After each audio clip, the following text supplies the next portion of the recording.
Hello! There we go. Hello, everybody, and welcome back to another episode of Kobold Chats. My name is Kendrick or Kendo, whichever you prefer. I use they, he pronouns. People in Discord probably can't hear me because I didn't unmute. There we go. Hello. See, don't we love that? Hello, everybody. Welcome back to Kobold Chats. My name is Kendrick, or Kendo, whichever you prefer. I use they, he pronouns. And, hey, it's Friday again. You know what that means? It's the end of our week. The middle of our day. It's like 2 p.m. Central Time. And, you know, it's going to be just another wonderful day of Kobold Chats, talking everything ttrpg, specifically Kobold Press, and things you can be looking forward to as, you know, things in time move on. I hope you're all doing good. I see someone in the Twitch. Hello, Frog Prince. Kai, how's it going? You want to see if there's some new heritage and lineages available? Well. Oh, baby. I've got some stuff for you this week then. And you know what? With that being said, let's just jump right on into it. We're just going to get right into it. I think is kind of where we're at. Yeah. Let's just jump on into it. Jiro, let's see what we got to talk about today. So, today's topics. Starting yesterday, I believe, is the start of drive-thru RPGs and Roll20's Christmas in July sale, which means you're getting 40% off of a bunch of products, Kobold Presses and otherwise. But specifically for Kobold Press, you could get a bunch of stuff for 40% off right now, which is absolutely wild. I mean, it's, you know, who doesn't love a sale? Who doesn't love, you know, being able to get things for just a little bit cheaper? And you know, let's just take a quick look at that.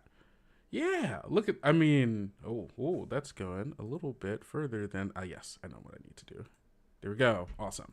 I'm just going to move this around really quick to give you all a better look, see at what's going on here. Come on, yeah, there we go. Okay, cool. So, you can see, you could come here under Kobold Press, all of our products that are here over on Drive-Thru RPG. And it's, I mean, like, you can get Tales of the Valiant, the Player's Guide, and the Monster Vault. I mean, yeah, they just came out, but guess what? If you haven't already gotten it, 40% off over on the Drive-Thru RPG right now. Also, they have this same Christmas in July sale happening over on Roll20. Hold on, wait, let's just review all of these. You know, hey, if I were to just type in Kobold Press, whoa, filter by authors, that's wild. You could just do that. Look at all these wonderful things. 40% off. You could get the Midgard World book. You could get Deep Magic Volumes 1 and 2. You could get Tales from the Waste, Waste of Chaos, Campaign Builder, Cities and Towns, Tome of Beast 3 Layers, the bundle of them.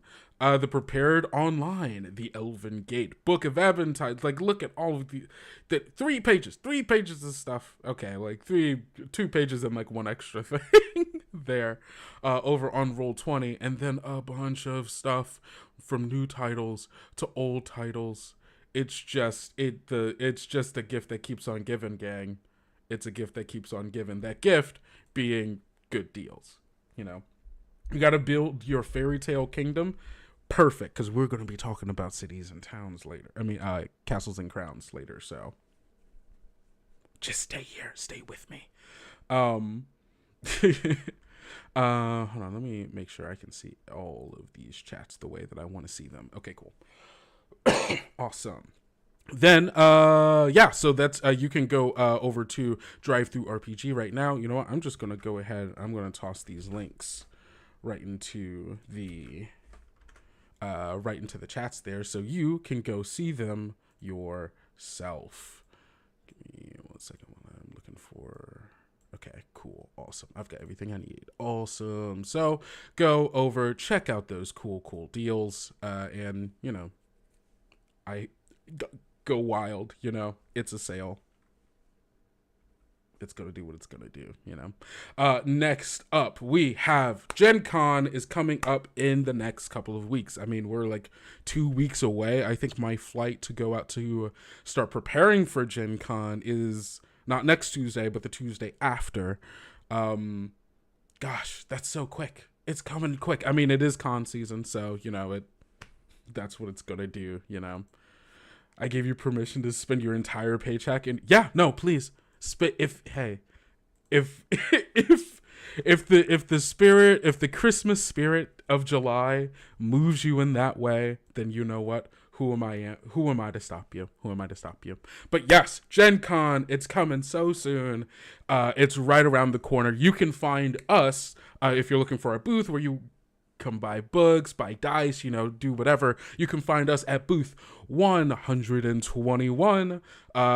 At Gen Con, we're going to have, there are going to be tons and tons of organized play. If you're looking for a chance to play Tales of the Valiant, we have some adventures being run, both VIP games, but also general organized play as well. I think they're running Shards of the Spellforge, as well as some other ones as well. So it's bound to be a good time.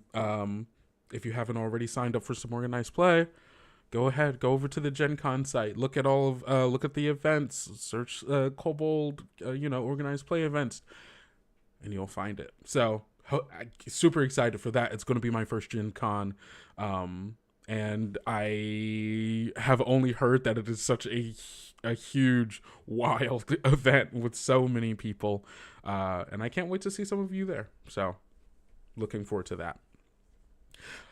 Next up, we have Good Riddance Part 6. Now, if you are, a fan of Kobold Chats, you've been here for a while, one of my favorite things to hype up is the Kobold Press blog, because I think there's a lot of cool stuff there. It's free. We are uploading new stuff basically every day, like 5 days a week. I think 5 to 6 days a week. There's just something new on the Kobold Press blog that you can go check out. So today we're talking about Good Riddance Part 6, which this was actually, I didn't know that we had this series. This is my first time seeing this series, and I think it's really interesting. Basically, actually, hold on, let me get the link so I can put it in. And here you can scroll along with me. You can take a look at for it yourself, because again, I think it's pretty cool. So the Good Riddance blog is a blog series talking about how you can make use of good aligned monsters, creatures, antagonists in your game, and still make them like a force that players have to get through, be it through force, diplomacy, whatever, and have those creatures not necessarily be ontologically aligned against the players, right? So as much as a lot of games are getting rid of the alignment grid, good, neutral, evil, lawful, neutral, chaotic, and then therefrom, it is still a core part of a way that some people do look at a lot of these monsters. So this blog series, hold on, I'm going to open up a can of something to drink. There we go. Mountain Dew, Baja Blast. That's my personal poison of choice. It's great every time. Is how do you use monsters that aren't necessarily evil and use them as antagonists, and like finding ways to weave them into your story in interesting ways. So this one is looking at storm giants and giving you ideas on like different like adventure hooks and such. So let's just take a quick read through that. Actually, I'll read from here to give you a sense of what Good Riddance is, and then we'll read the stuff about the storm dragon. So, or not the storm dragons are cool, but not storm dragons, storm giants.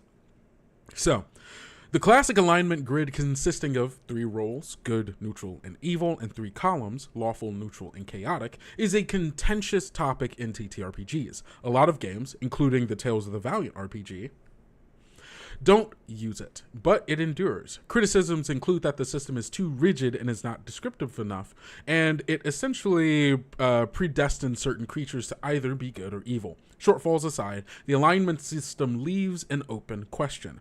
Why are there good aligned creatures in monster books? Kobold Press's own Tome of Beasts 1 includes several good aligned creatures. These creatures make fantastic NPCs or allies for the party, but does that mean a party can never fight a Barak or a Firebird? A GM can ignore the alignment and have the party fight an evil angel, but maybe a better choice is to find interesting narrative ways to make typically good creatures antagonists while maintaining their lore. So this is looking at storm giants, who are the most powerful of giants. They stand atop the hierarchy. Storm giants can be known to live high in the clouds or deep beneath the oceans, but they usually dwell far from mortal civilization. Storm giants can even be so reclusive as to prefer solitude from others of their own kind. However, a single storm giant's wrath can wreak destruction and devastation upon the land or sea. So the first hook we have here is dream up a storm. Storm giants may not often intentionally unleash a deadly storm upon mortals, but the forces of evil have ways of exerting dark influence. Perhaps a storm giant is racked with terrible dreams by night hags, and during these dreams, the giant's subconscious unleashes terrible storms near its lair. These storms can cause loss of life for mortals and coastal areas between the destructive lightning and giant waves. Only knowing the location of the origin of this terrible magic, local leaders hire the party to investigate the situation and defeat the source. In the scenario, the storm giant may be used in the following ways. The party must contend with the giant's guardians as well as the environmental effects of the weather caused by the hag's torment. And when the giant awakens, it assumes the party is a threat, regardless of their intentions, and it initiates combat. If the party convinces it that they mean no harm and wish to help solve its problems, perhaps they can rally against the hags, or perhaps the hags exert their will to fully mind control the giant into a full-on fight.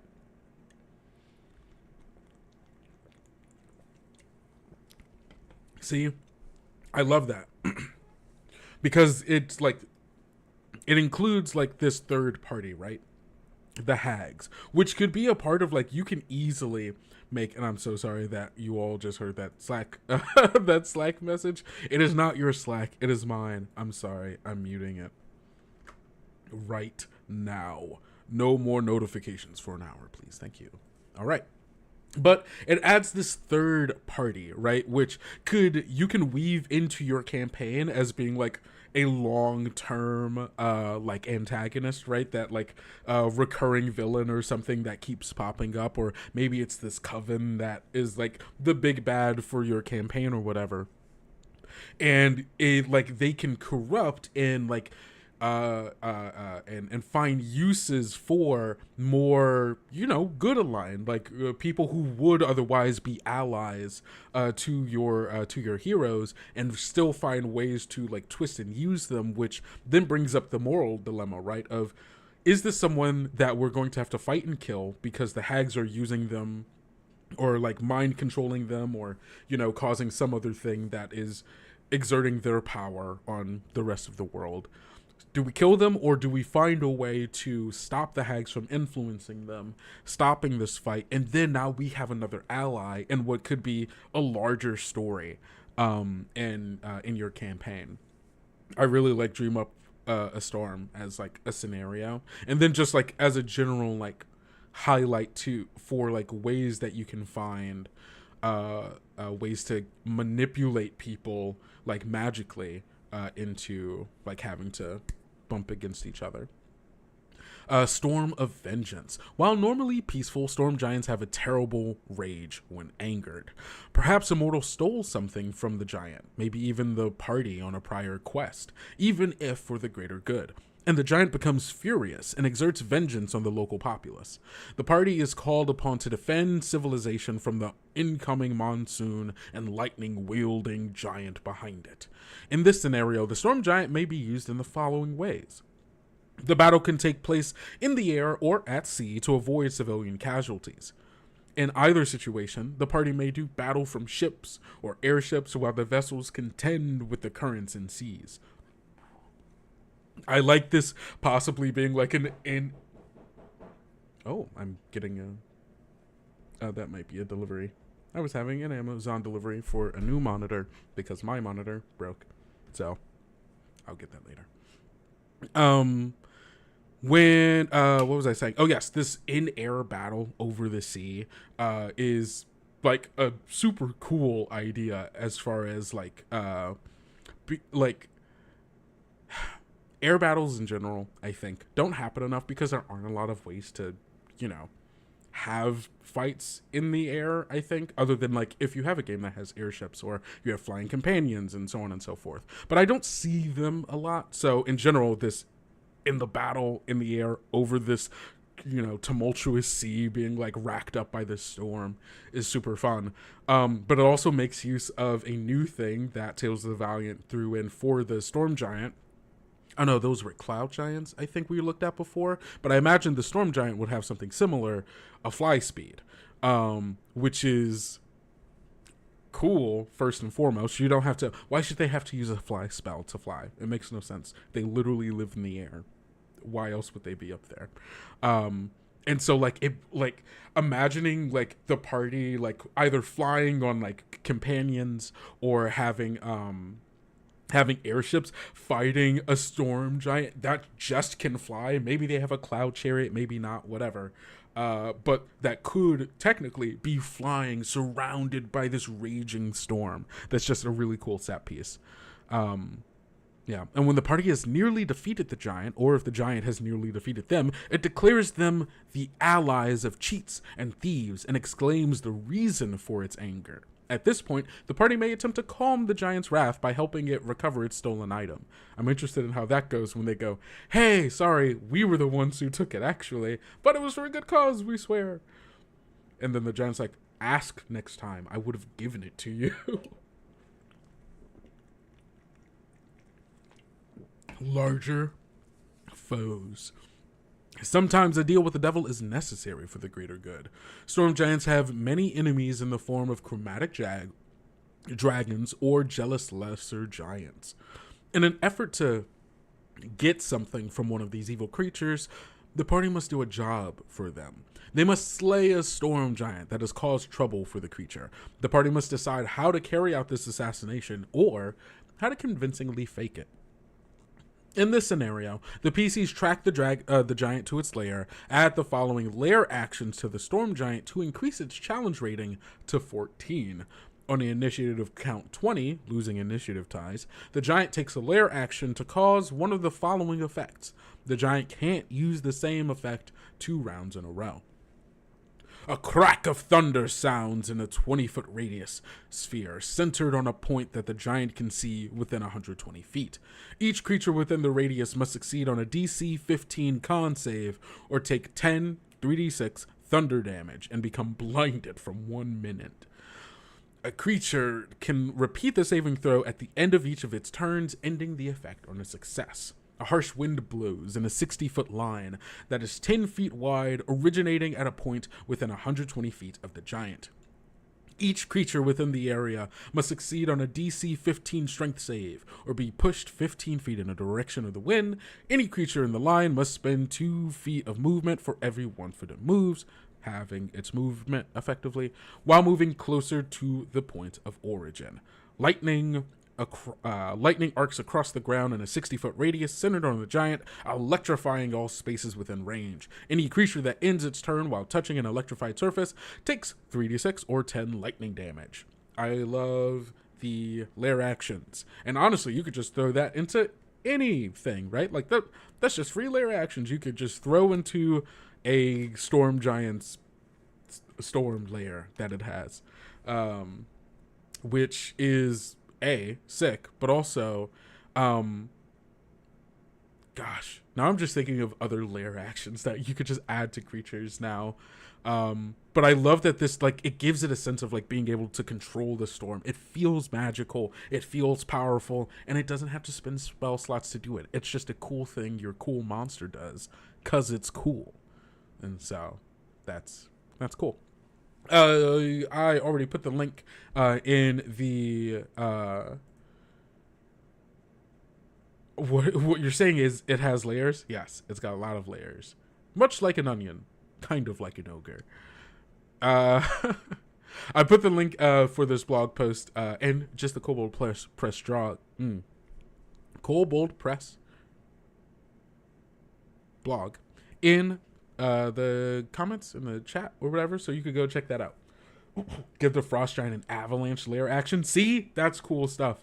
Avalanche layer actions. You can have stalactites on the ceiling that can like crash down in like certain like random spaces maybe.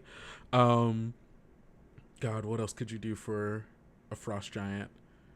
Like an icy wind that like slows them down, maybe with the potential to if it's particularly cold, there isn't a frozen one, maybe restrain them as their like limbs start to get a little frozen. Hailstorm would be good. You can have them summon like minion magical snowmen that are just like, they have 1 hit point each, but they do explode and do like 2d6 cold damage in every like area like adjacent to them, which can hit other enemies, of course. So it's like kind of like a double-edged thing. What else could you do? I could go on forever trying to figure out cool monster stuff. I'm a forever GM, if you couldn't tell. My brain got stuck. Okay, cool. Here we go. Let's see. Okay, so we're done talking about that. Go check that out. Oh, I wanted to let you all know that next week, we've got a new PDF coming out. It's part of our bi-weekly PDF, kind of launch thing. And it is specifically lineage and heritage PDF, bringing you new lineages and heritages for Tales of the Valiant. Because, right now, yes, is it 5e is it 5e compatible? 100%. Absolutely. You can use every other, race and stuff from every other D&D supplement you have. Sure. But we haven't had a lot of official content for yes, these are the ones for the blog. These are the ones from the blog, plus a few extras, I believe, that are being added to it. So it's just, a PDF for you to have it all in one place. And they might have been touched up a little bit. I can't say that for sure. And I won't say that for sure. But there's a chance that they've had some changes in between being on the blog and being in the book, plus some of the extras. So be on the lookout for that, just over on the Kobold Press store. Go check it out. Hey, how's it going, Matt? Yes, you will see me at Gen Con. Booth 121 plus some what's it called? Panels and stuff. So yes, we'll be there. I'm gonna see you there. That's it. Cool. So go check that out over at the Kobold Press store next week. I don't know the specific day. You'll see. Go follow us on socials, Kobold Press at Kobold Official, whatever, and you'll see a post for it when it comes out. So keep your eyes open for that. Okay. And with that, there's the thing that I said we're gonna do. There's the thing that I said we're gonna do, and you can see it right there. It's our last little bud there. It's our last little bud. We're taking a look at Campaign Builder, Castles and Crowns. Now,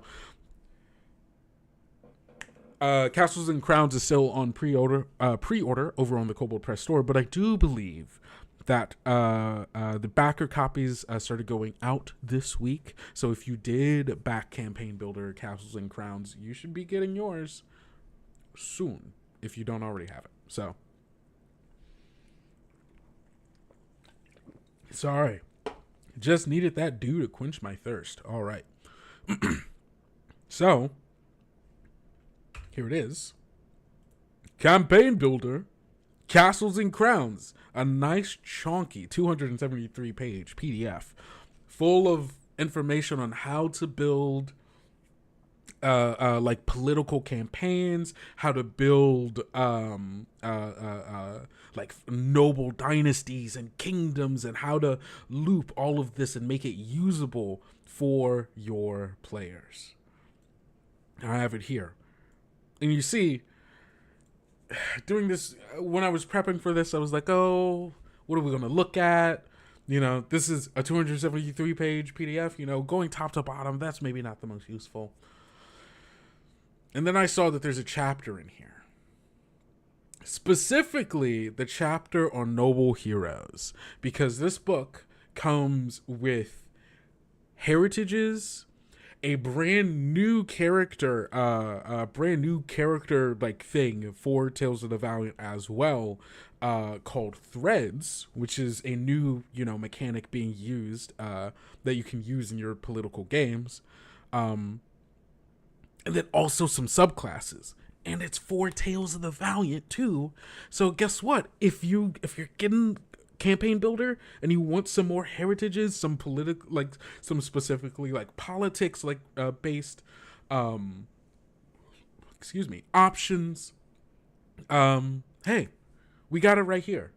So let's take a look at this. Noble heroes.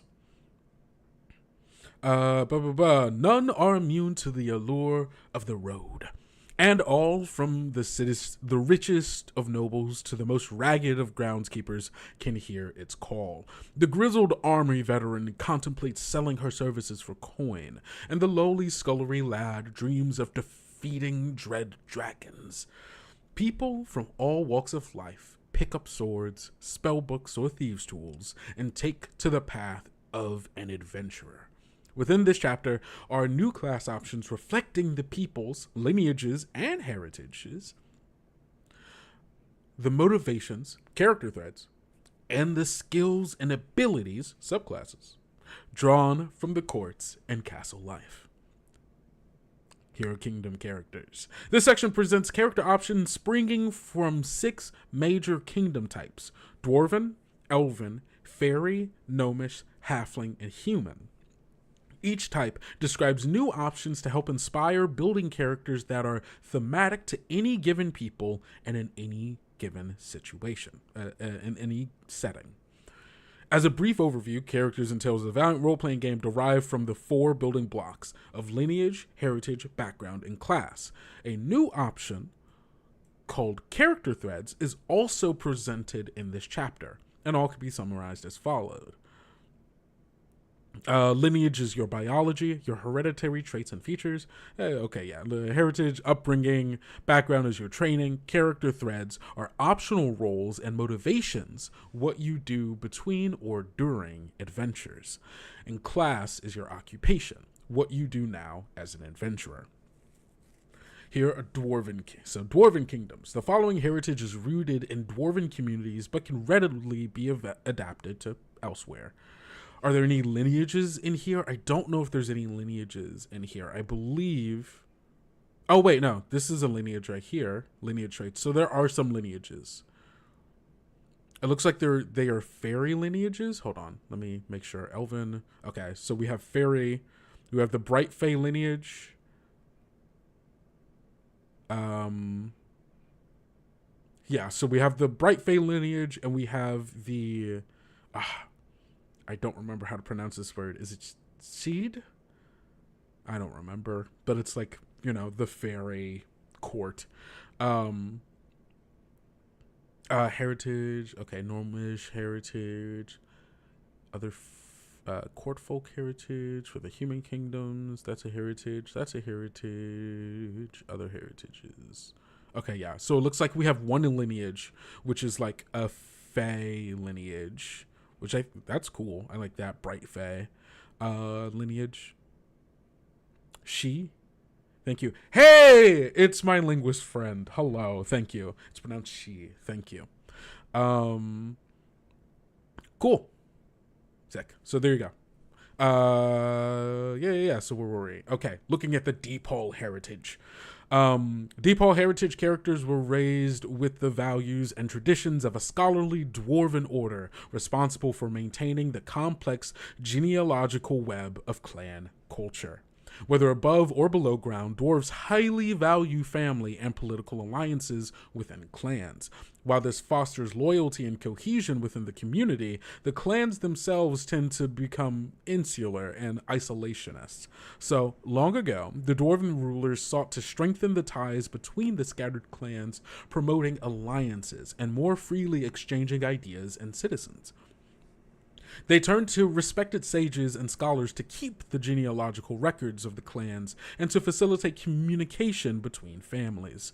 Clans and kingdoms, between families, clans, and kingdoms.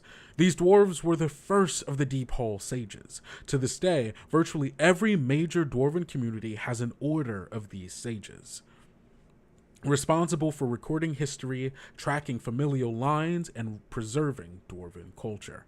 Deep Hall communities work to maintain good relations between clans, operating as diplomatic envoys and often dispatch agents to search for lost dwarven relics and or artifacts. Though most members are dwarves, the order sometimes recruits exceptional young scholars and other lineages to foster goodwill and cultural understanding. The Deep Hall mark, a stylized tattoo of an upside-down tower that extends below the ground, is a symbol of trust and respect. I love this. This is so interesting. And as they said, like, you can, yes, it says it's a dwarven kingdom, but you can adapt this anywhere. So, like, any place, like, any, like, community or culture built around, like, all of these, like, clans and, like, all of these, like, noble families who hold power and, like, care about the bloodline, like, lineage, and, like, who inherits what, who has, connections with who. You can use this. I like that a lot. So here are the things that it gives you. It gives you archaic knowledge. You gain proficiency in the history skill and with either artist tools or navigator tools. Double your proficiency bonus for any ability check that uses that set of tools. Diplomatic knack. You gain proficiency in the persuasion skill. In addition, if you fail a persuasion check, you can re-roll the check and use the new result. You can use this trait a number of times equal to your proficiency bonus and regain all expended uses when you finish a long rest. That's so good. What? That's so good. Oh, that's awesome. Okay. Languages, Common, Dwarvish, and one additional language of your choice. Typical Deep Hall heritages. Ooh, characters choose Undercommon. I guess because they're underground. That's cool. Man, diplomatic knack. That's a really good feature.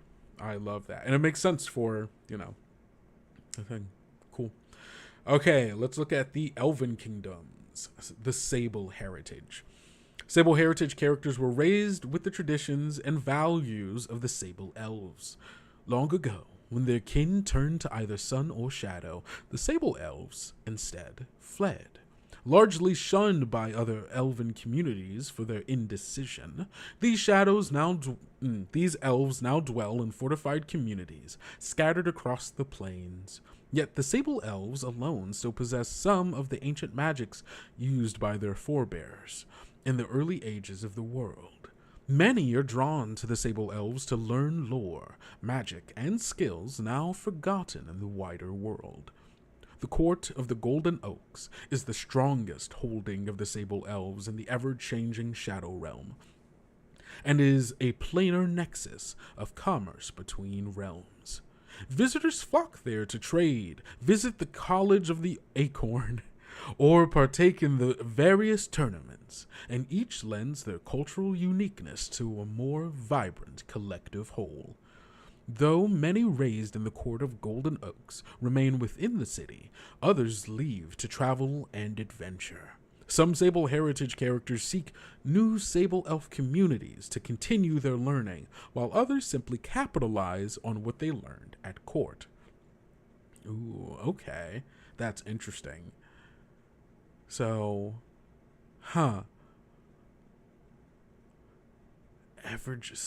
okay. So they live Wait, I want to make sure that I'm understanding this correctly. Do they like live in between the realms? They possess some of. Okay, wait. Okay, largely shown by other elves for their indecision, these elves now dwell in fortified communities scattered across the plains. Yet the strongest, the sable elves in the shadow realm. Okay, so they are. Interesting. I'm trying to understand.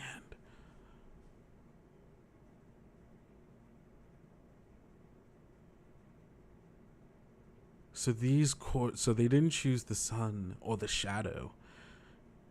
So I guess they're like, yeah, they just travel between realms. That's kind of cool. The Court of the Golden Oaks is the strongest holding of the Sable Elves, the ever-changing Shadow Realm. So yeah, you like live in one of these. Okay, so they have the Sage's Gift. You have proficiency in 2 of the following skills of your choice: Arcana, History, Medicine, Nature, or Religion. In addition, you know the Prestidigitation cantrip. Prestidigitation cantrip. I'm sorry. I have a hard time saying words, I think. Tournament training. You gain proficiency with the construction tools or smithing tools. In addition, you gain proficiency with 1 type of martial weapon of your choice. Language. You speak Common, Elvish, or 1 other language of your choice. Typical Sable heritage characters choose Draconic or Sylvan. Interesting. The tournament training is... Nobody says prestidigitation. Yeah, it's got so many... It's got a lot of syllables in the middle part of it that are easy to run through, I think. Very cool. All right, what else Oh, yeah, let's look at the fairy kingdoms. Well, let's look at the Bright Fae lineage, actually. Because this is first. The Bright Fae lineage. In the realms of summer and night, the Fae stand divided. The Shadow Fae inhabit the dusk and the darkness of the Shadow Realm. Hatching subtle and devious plots. In the summer lands, however, exist the Bright Fae, also known as the Seelie, or Summer Elves.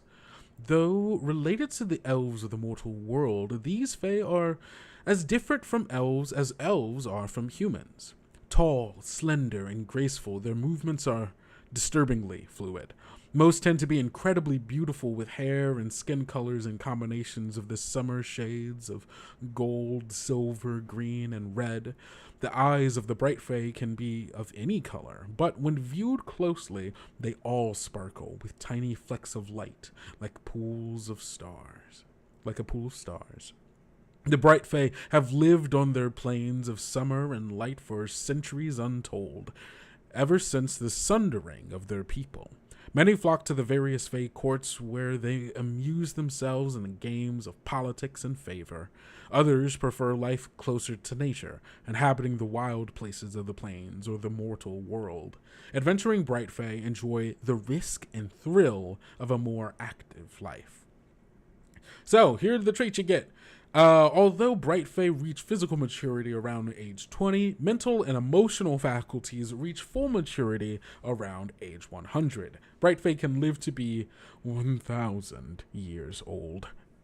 Size. Bright Fae range from 5... Wait, what? What is this? What is this symbol? Hello? Oh, 5.5. There we go. I was very confused reading that for some reason. 5.5 to over 6 feet tall and tend towards slender builds, averaging around 100 pounds. Your size is medium. Your base speed is 30 feet. And you have magical honesty. The magic in your blood makes you incapable of telling a direct lie without terrible pain. Oh, I remember this being a part of the lore for Firbolgs as well. Something about the Fae being unable to lie, which is interesting. When you tell a direct lie, you are incapacitated with pain until the end of your next turn. This lifelong compulsion has taught you to expertly shade and bend the truth to suit your needs while avoiding repercussions. You have advantage on one charisma check, deception or persuasion, to convince a creature you are telling the truth. You can use this a number of times equal to your proficiency bonus, and you regain all expended uses after you finish a long rest. That is wild. Whoa. That's so interesting. Yeah, sorry, you can't lie, bud. Do you gain proficiency? No, you just are able to do that. So even if you... That's so funny. Path of sunlight. When you are in an area of bright light, you can use an action to call on the magic in your blood and make your body shine like summer sunlight on a lake. Oh. Choose a number of creatures equal to your proficiency bonus that are within 30 feet of you and that can see you. Each target must succeed on a charisma save, DC equal to 8 plus your proficiency bonus plus your charisma modifier, or be compelled to look at you, suffering disadvantage on perception checks made to perceive any creature other than you until the end of its next turn. You can use this trait a number of times. Oh man, I love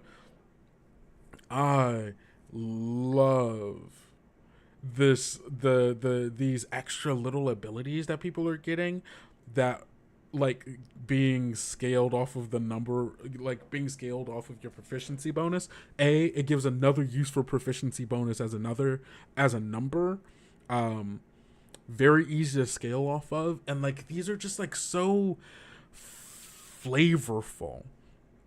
Yeah, I think PB scaling is great to show growth, and it's also, I think, about, because I think usually, or like in like traditional 5e, right, features like this would scale based off of your level, where you would go at 3rd level you get this, at whatever level you get this, at whatever level you get this extra thing, and like that's so annoying to have to keep track of. I think just having something scale based off of a number that you already know when it's going to be, like, that's perfect. It's so good. And it also means at level 1 you can still use this twice the long rest, which is so powerful and like a very cool way.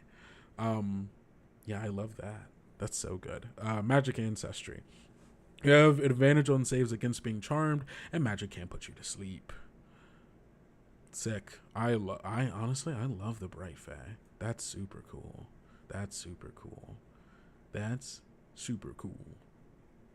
Trance. Bright Fae don't need to sleep.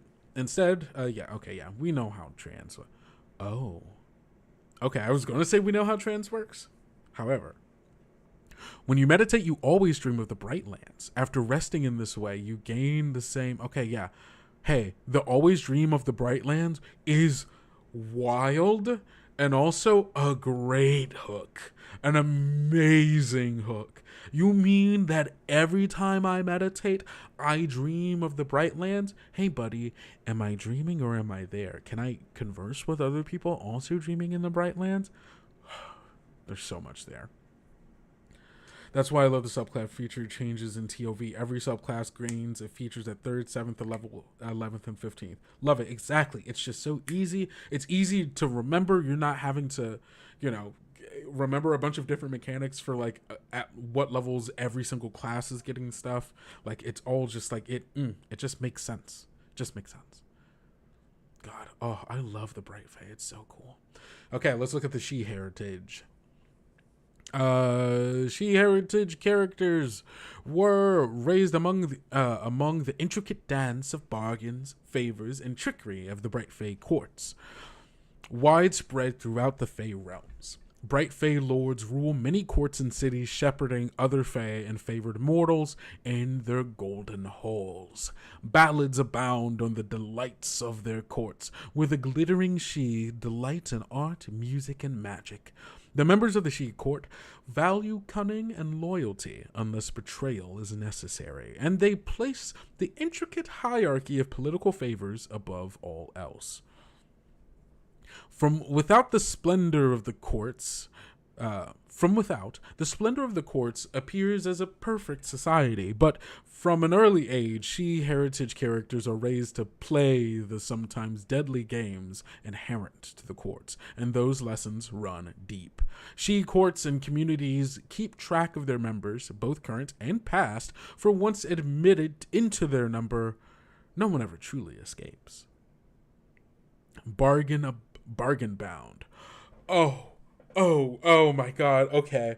I haven't even read this yet, and the name itself. Okay, the name itself. Though capricious, does she never break a promise? If you enter into a bargain with another creature, you suffer 2 levels of exhaustion the moment you break it. Conversely, if you fulfill a promise or bargain, elation fills you for an hour after you fulfill it, giving you advantage on a number of ability checks, attack rolls, and saves of your choice equal to your proficiency bonus during the duration. The bargain you make can't be for the sole purpose of gaining this benefit. While you can gain this benefit no more than once per day, there is no limit to how often you can suffer exhaustion from broken promises. Kobold Press, you've done it again. Oh Lord. That's so good. That is so good. That's like the perfect mechanic for a political campaign. Like, it's like, oh, that's so good. It's just,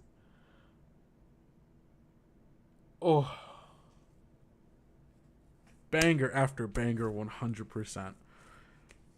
This is such a cool mechanic. This is just so cool. Mental training. You gain proficiency in 2 of the following skills of your choice: deception, insight, persuasion, or sleight of hand. In addition, you have advantage on any check made to discern the truth about an illusion. Love it. Oh Lord, I feel like I forgot something. I feel like I forgot something. Breaks 4 promise at once, dies instantly. Literally. Oh, it's so good. It's so good. Oh man. Sorry. I love political games, so like this is just like I'm chewing on it voraciously.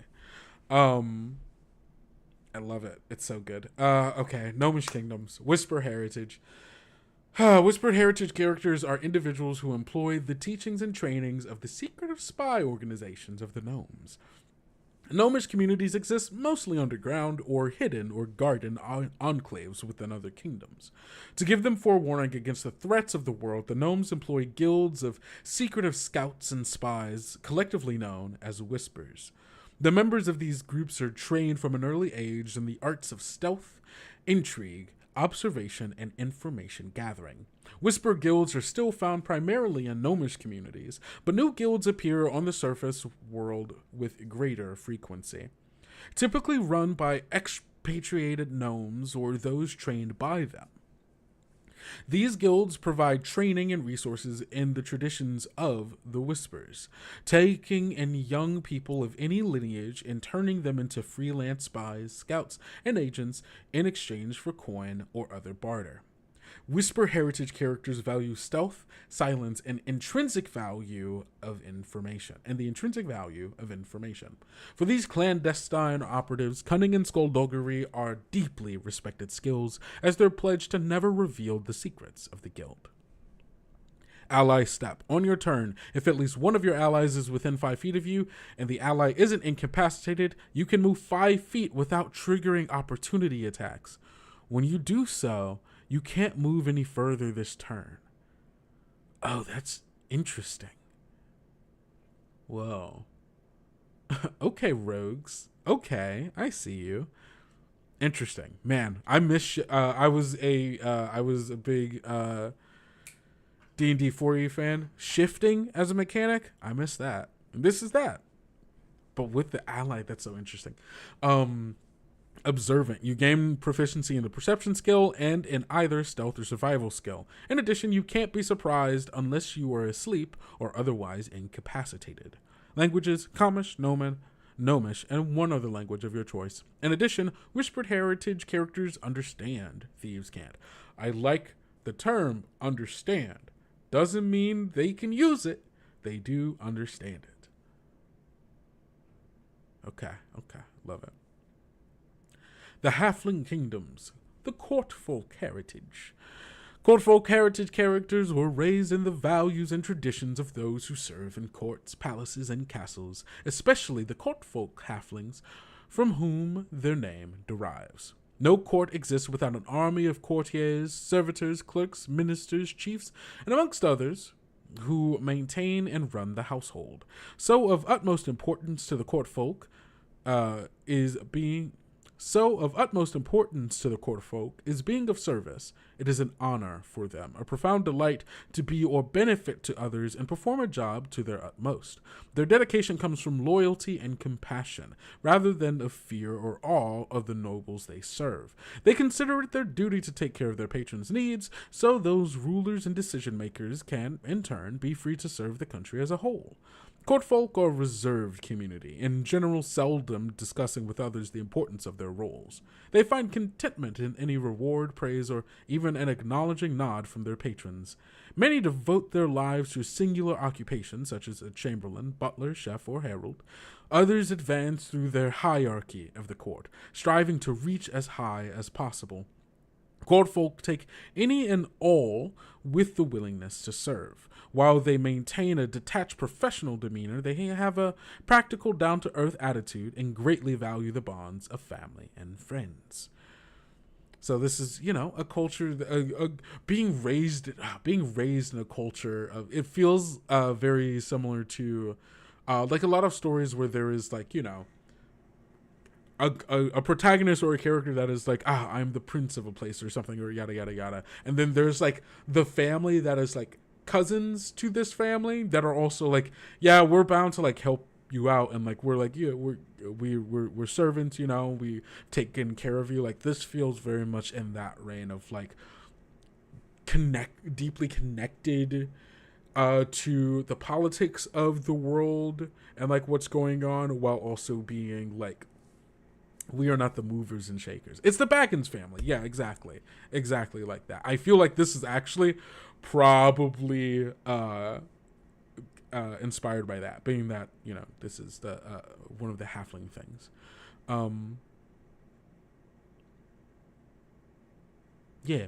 What was this? Okay. Eye for trouble. You gain proficiency in the insight and perception skills and double your proficiency bonus on any check made to use insight. Servant's invisibility. If you do not perform a visible action, speak, or otherwise draw attention for at least 1 minute, creatures nearby have trouble remembering you're even in the room.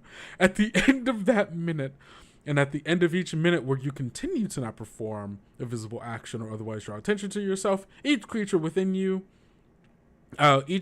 that starts its turn within 30 feet of you must succeed at a wisdom save.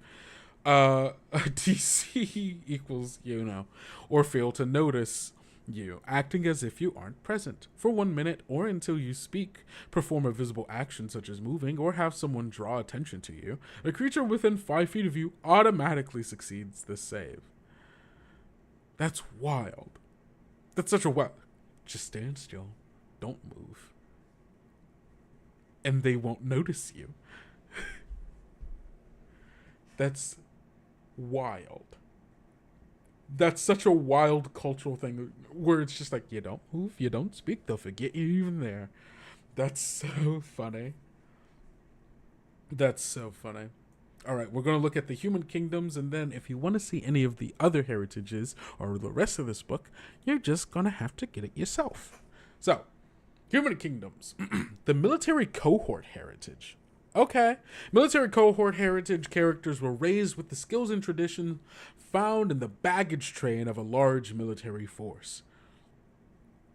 These hardy communities consist of followers, attendants, and family members whose lives revolve around supporting the warriors they follow. Sometimes referred to as baggage or truss, these people transport the supplies, drive the wagons, and generally keep up the camp of the army, using time-honed skills to maintain the horses and equipment of the fighting force at the peak of readiness. From an early age, members of this heritage learn to set up tents, sharpen weapons, care for horses, and a myriad of other tasks. Almost every skill and craft are present among the tents, offering vast opportunities to learn, though not expected to engage in open battle. Every member of the cohort receives instruction in combat as battle respects neither boundary nor propriety. Among these groups, knowledge, problem solving, and patience are greatly respected skills. Characters with this heritage might still be part of a cohort or might have turned away from one. Perhaps the structured military life didn't appeal. Perhaps the army that the character's cohort followed was wiped out, or perhaps some scandal drove. Ooh, scandal! We love a scandal. Drove the character away. No matter where the cohort heritage character goes, the lessons they learn among the tents and soldiers stay with them forever. Armor familiarity. It only takes half the normal time for you to don or doff a suit of armor. Love that. Smattering of skills. You gain a proficiency in any 2 skills and either smithing tools or tinker tools. You've just learned so much from traveling, being out there, and also, generally, anything could potentially be useful out there on the road. So that's, understandable. And then languages, common, and 1 additional language of your choice. Military cohort heritage characters are exposed to a wide variety of languages, because again, you're traveling a lot. So,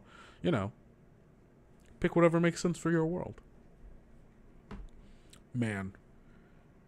Oh, there's so much here. And just a quick, I'm not going to look through this stuff, but the Border Watch, the Foundling, the Crown Guard heritage, the Great House heritage, the Lesser House heritage, the Mercantile heritage, the Rebellion, the War Child, the Social Light, the Sun Child.